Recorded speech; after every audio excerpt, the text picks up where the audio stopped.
আর রাস্তাটা দেখেন, আমাদের রাস্তাটার কি অবস্থাটা, আমরা নিজেই পায়ে হাইটে যেতে পারি না, একটা সাইকেল পর্যন্ত যেতে পারে না। আমাদের এই রাস্তার কন্ডিশন দেখেন কি অবস্থাটা হয়ে গেছে।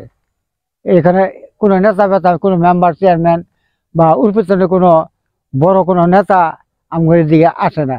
ইলেকশন যখন আসে তখন আমাদের দিকে একটু খোঁজ খবর নেওয়া হয়। এইবারে নির্বাচনে আমরা ভালো আমাদের রাস্তাঘাট যারা কাজ করব ভালো, আর আমাদের দেশের যারা ভালো খেদমত করব, দেখাশোনা করব, তাদের জন্য আমরা খুশি থাকবো বা হেরেই আমরা ভোট দেব।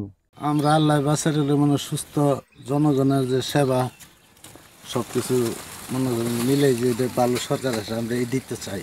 পুরান হোক নতুন হোক, যোগ্য যদি হয় মানে উৎসাহ থাকে তাহলে হেরেই ভোট দেব। আমরা এই যে রাস্তাঘাট দেখেন যে অবস্থা, এই রাস্তাঘাট দিয়ে আমরা চলাফেরা করা হয় না, বাড়ির থেকে মাল মাত্রা মাথাত করে নিয়ে পাক্কা সে উঠান নাকি। তাছাড়া আমরা খাইলে বিন্দে যাই না, রাস্তা খুব খারাপ, কাদা ফেক। তা আমরা এই রাস্তাঘাটের জন্য উন্নত মানের লোক চাই। হ্যাঁ, রাস্তাঘাটের উন্নয়ন যারা করবো, যাদের গরিব আর উপকারী কার্যকারী কাজ করব, এই ধরনের লোক চাই আমরা। আমরা পুরাতন দলের প্রতি আস্থা হারাই ফেলছি। এখন আমরা নতুন কোন দল চাইতেছি যে দেশে আসুক, এবং পুরাতন যারা এরা যে নৈরাজ্য এবং স্বৈরাচারী করছে এটা আমরা চাইতেছি না।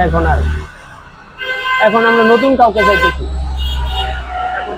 নতুনদের প্রতি আমরা একবার আস্থা রাখতে পারি, এরকম চিন্তাধারা আমাদের মাঝখান থেকে আসতেছে।